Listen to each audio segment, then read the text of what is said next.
Welcome back to another episode of the Warthen RV Park podcast, where we talk all things RVing. We give you some helpful tips, show you some things you need to know about RV, and meet some amazing people along the way. And today will be no different. We have Mr. Tony Allen, our wonderful camp host. Do you prefer Tony or Anthony? Tony. Tony. All right. So y'all see him, Mr. Tony. So how you doing today, man? What's going on? I'm doing great.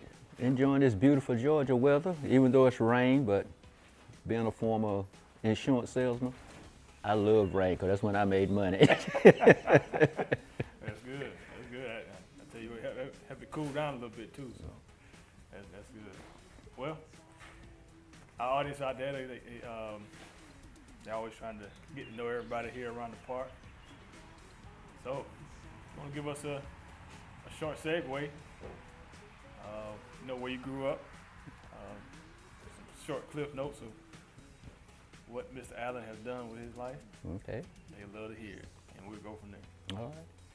Well, like Josh said, my name is Anthony Antonio Allen. It's hard to get anything out of that except Tony. Okay. But I'm originally from Raleigh, North Carolina. I started RVing about 4 years ago. What was the triggering thing that got you into RV? What was that moment? Divorce. Okay. All right. Hey. Keep it real. Yeah, it was divorce. Okay. I had an apartment, and apartment rent kept going up, and I had purchased an RV, but I had it in storage. Mm-hmm. And so when the apartment rent started going up, I said, well, why am I going to pay that kind of money when I got an RV? So I hit the road. Okay. I've been hitting the road ever since.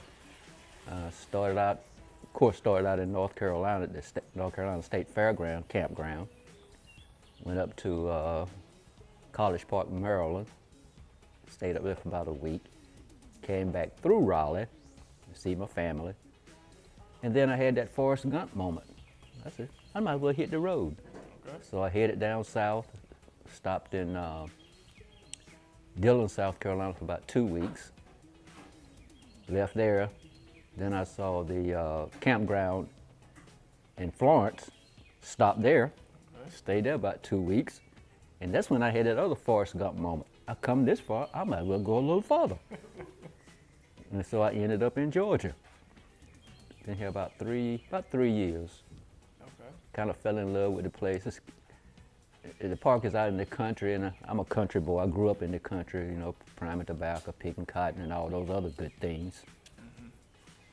And so when I got out here, I think my first or second night, I walked outside and I heard a whippoorwill. I said, my God, I haven't heard a whippoorwill in years. Yeah. Not living in Raleigh anyway. You get a good dose of those out here. Oh yeah.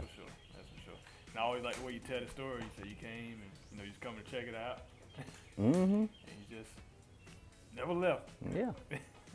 Well, I tell you, I know I can speak for everybody. We do appreciate having you around. You can't, having a great camp host is, one of those things you can't duplicate. So, just wanted to let you know that too while we're here on camera. Well, I had to weigh it a little bit because when I looked at your website, you said you needed a camp host. That's right. And I looked at the requirements. It said it preferred a husband and wife team. I said, well, I don't have anybody but me and my dog. I said, well, what the heck? Go ahead and apply for it anyway. Then after I applied for it, I started having second thoughts. I was like, I'm retired. So whatever, I said, let me put that on my resume. I said, I think I've been insurance salesman, a couple of factory worker. I said, let me put that on my resume. Okay. I don't know what I'm gonna do with it at my age. I said, but hey. So I submitted my resume. And then I got word that, yeah, I got the job. And like I said, I've been here ever since. Fell in love with Georgia, Miss Sophie, Josh, and the rest of the family. And they're becoming like a second family. That's right. Everybody come up. Hey, where Mr. Allen at? Be around somewhere. So yeah, whenever you guys do come to the park, Mr. Allen will more likely 90% of chance he'll be the first face you see. I'll greet you. And just look on Google, you'll see the wonderful reviews that he's had. That speaks volumes. So speaking of your dog, Mhm. oh Cliff. Yeah, how old is Cliff? You know, he was given to me when I was at a park in North Carolina. Yeah. To make a long story short, before I went through my divorce, my wife wanted a dog. So her daughter called me and she says, well, I got a dog I want to give away. So, but if you don't come get him today, another lady wants him. Man, I jump in the car, drive 30-some miles to pick up the dog. On the way back, it was hot and my truck AC wasn't working. So I had to stop and get him some water. The guy charged me 50 cents for a cup. I said, dog, you charging me money. It cost me money, I ain't even got you home yet. So then I got him home. What you gonna do with him? I said, you said you wanted a dog. Well, dogs got to be vet and all this other stuff. I said, yeah, I'll take care of that.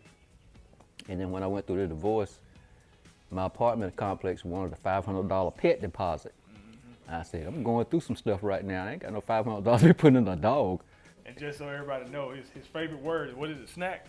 Or Snack. Snack. Snack. What's his favorite snack? Probably whatever I'm trying to eat. Okay. But he likes those little, Old Roy jerky sticks, about that long. Okay. That's his favorite snack. Okay. We'll put a link down below so y'all can order something. Have a sugar Cliff. If not, Cliff gonna eat him out of a RV over there. Yeah, I'm telling you. Well, we do want to add some value while we're on the video. So, it's a lot of people out there they thinking about getting into RVing or may just be starting out. I know I'm putting you on the spot here, but just one or two, maybe three things that you could kind of tips you can give newbies Okay. when it comes to RVing, especially full time RVing, because that can be even a different lifestyle than just doing it recreationally. If you got a few tips off the top of your head, what would be some things that they can learn from? Well, I'll say if you're thinking about going full time, best advice I can give you is research. Research, learn to look what to look for if you're purchasing an RV. I mean, just because they look good from the outside, there could be hidden problems. I would say, naturally you're gonna check the inside, but the outside, I would suggest you go around and check the walls. If you find a weak spot on the wall, that means you got a problem that's not visible to the naked eye. If you're kind of mechanically inclined, you may be okay. But the biggest thing is just learning how all the systems within the RV works. Those would be the main things. Some RVs have a ladder on the back where you can check the roof, because all the sides and stuff may be okay. But if you don't get on, you or somebody get on top and check the roof, because that could have weak spots also. So if you find a weak spot on the top of an RV, I don't care if it's drivable, pull behind or whatever, check that out. If you don't want to get up there, find somebody to get up there. Take your time, do your research. Do your research. Yeah, I'm glad you said that one, because I mean you're making an investment, in these things. So, and they can be delicate, just to be upfront. But I like how you said that. Yeah, do your research. Yeah, dude. I'm one of the people, I over-research stuff.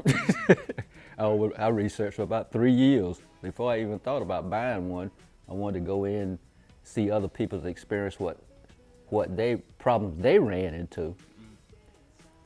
And I said, well, when I bought mine, I test drove it, like I said, check the sides, the top, make sure the engine's running right, make sure the transmission is changing correctly. You don't hear any funny noises and things of that nature. Yeah, don't be afraid to reach out to people. There's all sorts of RV lifestyle groups online, social platforms like Facebook. Get in there, ask questions. Don't close mouths, don't get fed.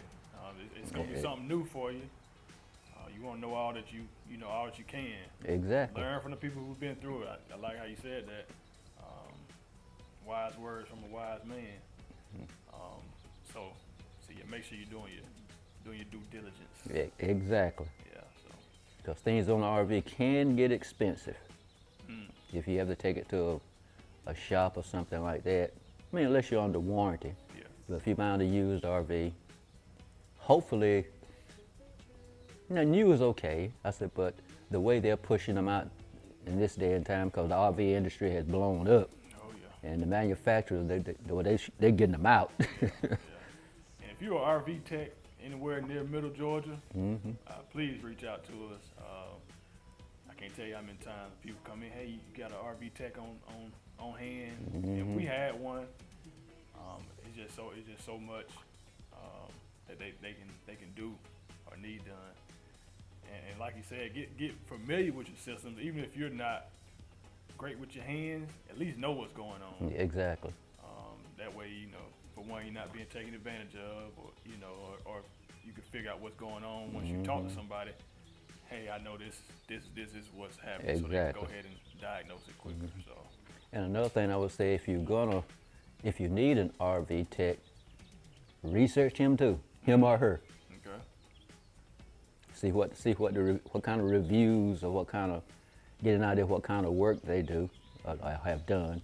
Learn from somebody else. You get an RV tech and you look at his interviews and everybody's not happy.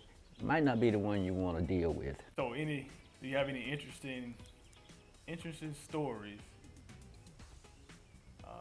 people you've met that's came through the park, or just stand out in your mind, just come to your mind as certain guests that came here, what make them stand out in your mind, anything of that nature? Well, basically, being a former insurance salesman, I had to learn to become a people person. Because I used to be really shy. Really? Yeah. So we got our audience here.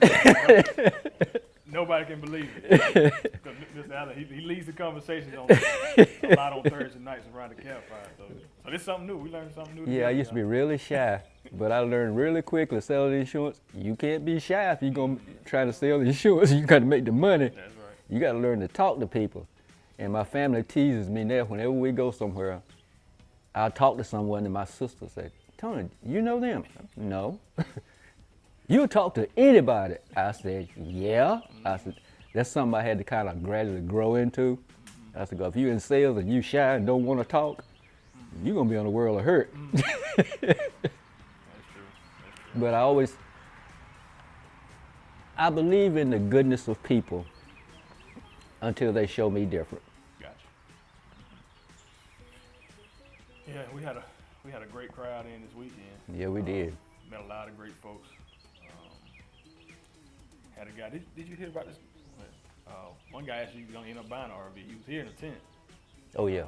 Just had a life-changing experience here. So now he's gonna get him an RV through the Camping World sponsorship that we had out here. So. Actually, has a life-changing experience. Yeah, under the pavilion. Yep. Talking about him. The guy. Yes, I was talking about. Yeah. His testimony. Yeah.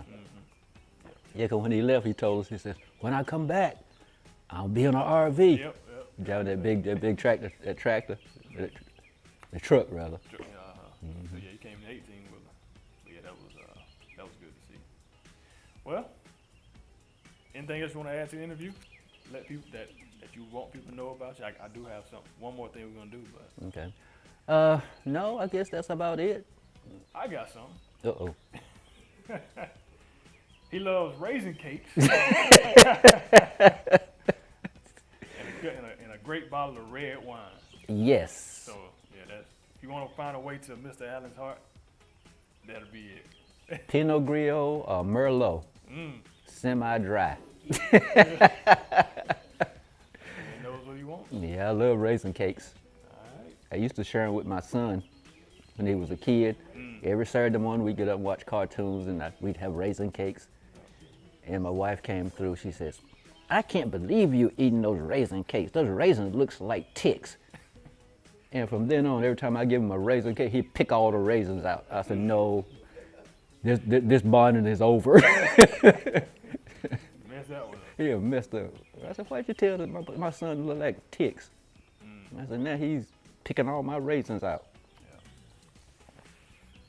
Well, so with each episode, we'll try to end with something fun and light. And today we're gonna end with 5. We got 5 questions. Okay. It's called this or that. Okay. Right? So I ask you this or that. Okay. You just simply give me an answer, and you can kind of dive into it if you want. Okay. If not, you can leave it at one word. All right. All right. First one: boondocking or full hookups? Full hookups. Full hookups. Anyone new to the to the community? Boondocking is where you're living. You're in your camper or RV with no electrical hookups, no water hookups, but campers are equipped these days that you can put a generator on it. You can fill up your water tanks, and you got holding tanks too for your sewer when you get somewhere you can dump. Which we have people that come through here and dump all the time. That's it with their holding tanks. So, all right, full hookup. So that means he's the bougie camper then. Mm-hmm. Well, gonna plug into his electric, gonna hook up to his water, and gonna have his sewer. So, but I can respect it. Well, bottom line though, my family, we used to camp together as a family at least 2 times a year with tent camping. Okay. And so I have done the tent camping and what they call primitive tent camp. Oh yeah. So I said, if I ever get an RV, I'm going full hookups. I mean, I love it. I still will do it. Yeah. Moving on up. All right, number 2. Would you rather camp in the mountains or on a beach? Beach. Okay. Even though I don't like sand. I remember you told me the other day. I don't like sand. I stayed in North Carolina in a place called Surf City, 6 miles from the beach. Mm-hmm. I went 3 times. First time I went was like in March, wind was blowing. As soon as I got out the car, eyes filled up with sand. Second time I went just for the heck of it. Third time I went, a friend of mine came from New Hampshire and she wanted to go to the beach, pick up some rocks. I still got 3 of the rocks.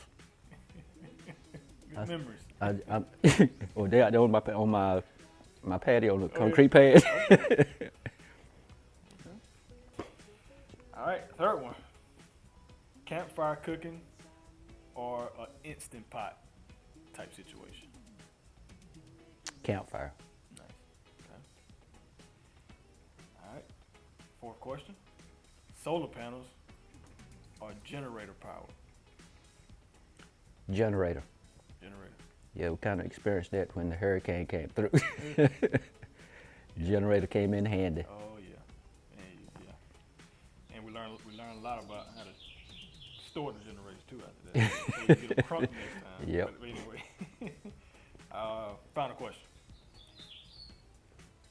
If you're going out on a trip, would you rather have a planned route or just a go with the flow type trip? I'm more of a go with the flow type person because it kind of upsets me if I make a plan and then something goes wrong with that plan.